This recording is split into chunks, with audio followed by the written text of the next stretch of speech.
Men misol uchun xohlaydimki, har bitta ayol hatto bir marta hayotida, hatto bir marta erkakni ichida bir kunni ichida ichidan nechta narsa o'tishini his qilishini xohlaydi.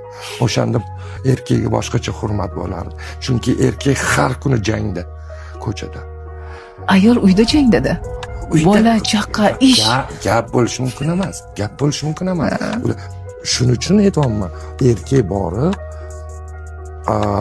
misol uchun ovga chiqib, o'qigan narsasini uyga olib keldi.